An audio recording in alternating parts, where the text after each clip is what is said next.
दोस्तों, मेरा नाम है नारायण बघेल। आज मैं और आप जानेंगे अगस्त से बढ़कर क्लास 10th में या 12th में 95% कैसे लाए।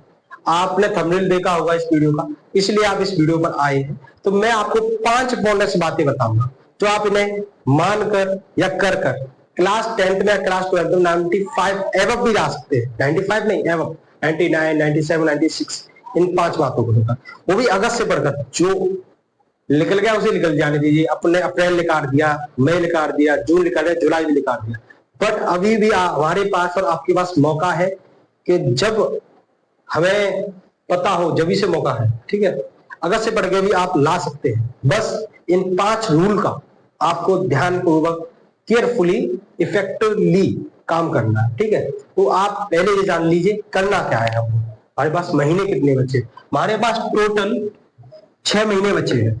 ठीक है भाई, 6 महीने मतलब हमारे पास टोटल 180 दिन बचे हैं। फरवरी का महीना मत मानिए, क्योंकि फरवरी में कभी भी आपके बोर्ड एग्जाम स्टार्ट हो सकते हैं। वो 9 फरवरी से हो सकते हैं, 5 फरवरी से हो सकते हैं, 15, उस महीने को संभालिए मत। ठीक है, ठीक है भाई।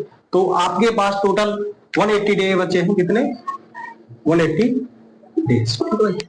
अब क्या करना है? 180 डे बचे हैं, ये बहुत दिन है। ठीक है भाई, ये हो गए हमारे पास टोटल 90 डे। कितने? 90 डेज। और ये अब ये 90 डेज का शेड्यूल क्या है, प्लान क्या है कि अगस्त, सितंबर, अक्टूबर आपको जैसे किसी आपका कोर्स नहीं हुआ हो, सिलेबस नहीं हुआ होगा, मुझे भी मालूम है नहीं होता, आपको इन 3 महीने के अंदर अपना सिलेबस खत्म करना है विद एनसीईआरटी। और अदर बुक्स मत करिए, अदर बुक तो प्रैक्टिस के लिए होती है, आपको सिलेबस के लिए एनसीईआरटी ही पढ़नी है। वो भी मैं बताऊंगा कैसे पढ़नी है। ठीक है, तो 3 महीने में अगस्त, सितंबर, अक्टूबर में आपको सिलेबस खत्म करना है। बाकी ये 3 महीने हैं नवंबर, दिसंबर, जनवरी, इनमें क्या करना है आपको? ये भी टोटल मिला के 90 डे है। ठीक है भाई, ये 90 है। इनमें तो आपको सिलेबस करना, क्या करना है? सिलेबस। अब ये 90 डे में क्या करना है आपको? जनवरी में एंड दिसंबर में क्या करना है? रिवीजन। क्या करना है? रिवीजन। एंड जनवरी मंथ में आपको पीवाईक्यू, जो आपके अनसॉल्व पेपर आते हैं, पीवाईक्यू या अनसॉल्व पेपर आपको सॉल्व करना है। ठीक है भाई, तो 5 रूल के बारे में मैंने आपको बताया। तो 5 रूल कौन से हैं, तो इनके बारे में हम बात करेंगे। ठीक है, उसमें स्मार्ट स्टडी प्लान बनाओ। जैसे स्मार्ट स्टडी प्लान कैसे बनाए? हार्ड वर्क को स्मार्ट वर्क में बदलो। सबसे पहला रूल कौन सा है? जो हमने 5 रूल बात की थी, उनमें सबसे पहला रूल है कि स्मार्ट वर्क को अपनाओ एंड हार्ड वर्क को स्मार्ट वर्क में बदलो। तो वह कैसे कर सकते हैं एंड वो कैसे कर सकते हैं? सबसे पहले हमको हर सब्जेक्ट का वेटेज जानो। जैसे हर सब्जेक्ट का वेटेज जानो, कितना कौन से आ रहा है। जैसे आपके पास मैथ है, तो मैथ में आपको मालूम होनी चाहिए, जैसे मैथ है, ये मैथ का वो है। ठीक है भाई, तो आपको ये मालूम होनी चाहिए कितने नंबर का आ रहा है, कौन सा चैप्टर। वैसे मैथ में 15 चैप्टर है, तो कौन सा चैप्टर कितने नंबर का आ रहा है। जैसे रियल नंबर है, तो रियल नंबर कितने नंबर का आ रहा है। जैसे मानिए कि ट्रिग्नोमेट्री है, वो कितने नंबर का आ रहा है। स्टैटिस्टिक्स है, वो कितने नंबर का आ रहा है। ये मालूम पड़ी। अब रियल नंबर करते जा रहे हैं, वो आ रहा 5 नंबर का, उसमें से 2 या 3 टाइप के क्वेश्चन आते हैं। हमने 1 महीना उसी पे वेटेज कर दिया। तो हमको सबसे पहले वेटेज मालूम हो हर चैप्टर का और हर सब्जेक्ट में चैप्टर का। ठीक है भाई, तो ये मालूम हो। आसान टॉपिक को पहले कवर करें। जो आसान टॉपिक होते हैं, किसी भी सब्जेक्ट में आसान टॉपिक होते हैं। जैसे आपकी साइंस में लाइट का चैप्टर होता है, वो आसान होता है। हर चैप्टर में आसान टॉपिक को पीवाईक्यू के अकॉर्डिंग छांटिए, उनको सबसे पहले कर लीजिए। ठीक है, आसान को। एंड हर दिन का टारगेट सेट करो।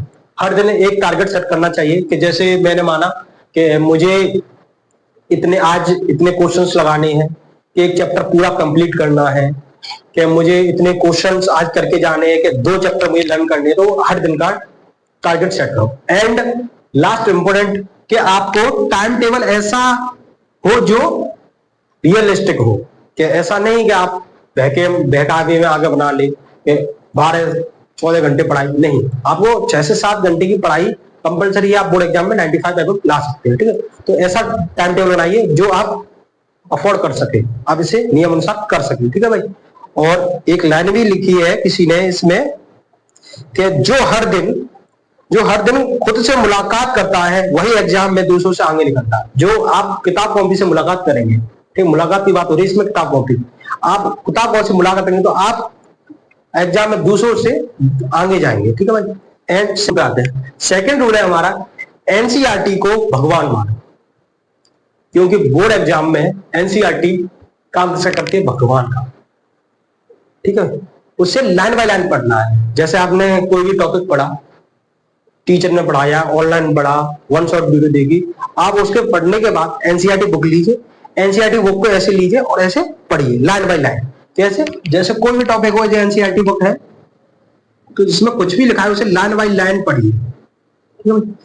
एनसीईआरटी बोर्ड एग्जाम में भगवान का काम करती है, ठीक है। आपको एनसीईआरटी पढ़नी है, एनसीईआरटी आपको होगी, उसके बाद आप अदर बुक भी पढ़ सकते हैं, मैथ के क्वेश्चन के लिए या साइंस के न्यूमेरिकल के लिए, फिजिक्स के, क्योंकि अदर बुक का प्रैक्टिस जरूरी होती है न्यूमेरिकल के लिए और मैथ के लिए, ठीक है।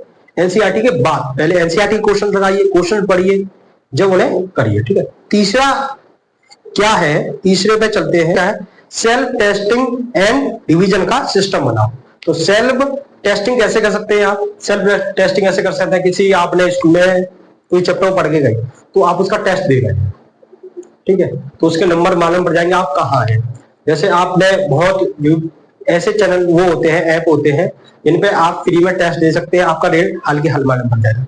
एंड सेल्फ रिवीजन ऐसे करें कि हर टाइम आप अपना ऐसा शेड्यूल बनाएं कि हफ्ते में, महीने में 4 हफ्ते होते हैं, तो पहले हफ्ते आप रिवीजन, सेकंड हफ्ते रिवीजन, थर्ड हफ्ते रिवीजन। जैसे छुट्टी में टाइम मिलता है तो आपको पढ़ना कैसे है, तो पढ़ना जैसे आपने सुबह के 2 घंटे चुने तो इसके मॉर्निंग के, ठीक है भाई, मॉर्निंग के 2 घंटे चुने, एंड 1 घंटा इवनिंग का चुना, इसका इवनिंग का, एंड 2 घंटे नाइट के चुने, तो टोटल मिलाकर आपके 7 आवर्स हुए,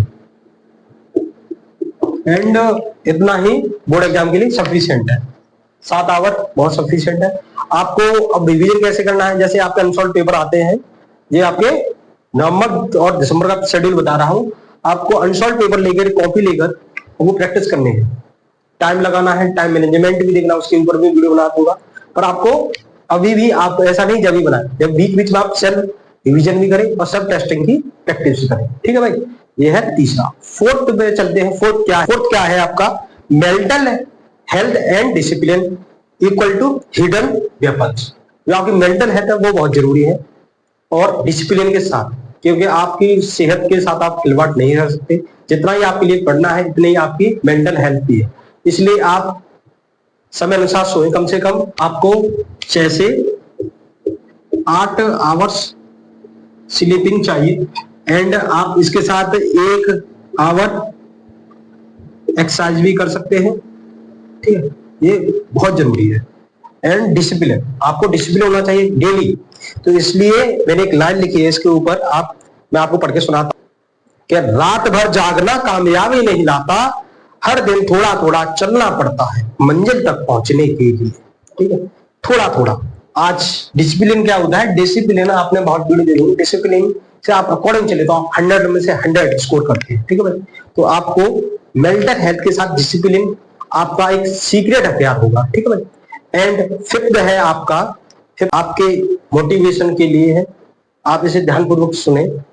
अंतिम प्रेरणा है, आप देख सकते हैं बोर्ड पर, तो ये मैंने एक लाइन लिखी है, आप पढ़ सकते हैं।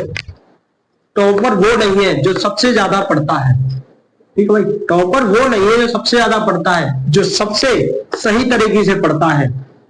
बोर्ड एग्जाम में 2026 आपका इंतजार कर रही है, टॉपर वो है, इंतजार कर रही है।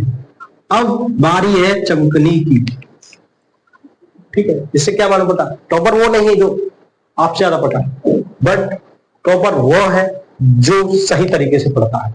सही रास्ते पर चलने से ही मंजिल मिलती है, गलत रास्ते पर दौड़ने से मंजिल कभी नहीं मिलती। आपको एक सही रणनीति के साथ, जैसे मैंने आपको बताया है, ऐसे ही आपको चलना है। आप जरूर आप 95+ % ला सकते हैं अपने बोर्ड एग्जाम में, ठीक है भाई। आप इन 5 बातों को ध्यान रखिए और अपनी स्टडी में मन लगाकर पढ़िए, ठीक है। आपको बाहर की बातों पर ध्यान ना दीजिए कि आपका दोस्त क्या कर रहा है, कि आप कैसे क्या है। आप मन लगा कर अगस्त से जुटिए, क्योंकि आप जो कर सकते हैं वो और कोई नहीं कर सकता। कि आपको अपने ऊपर भरोसा करना होगा कि मैं कर सकता हूं, आई कैन डू इट। ठीक, आपको इन बातों को ध्यान रखकर आपको पढ़ना है डेली। ठीक है भाई, आप नए आए हो इस चैनल पर तो इस चैनल को सब्सक्राइब करें, और मैं आपको नेक्स्ट वीडियो में मिलता हूं। धन्यवाद।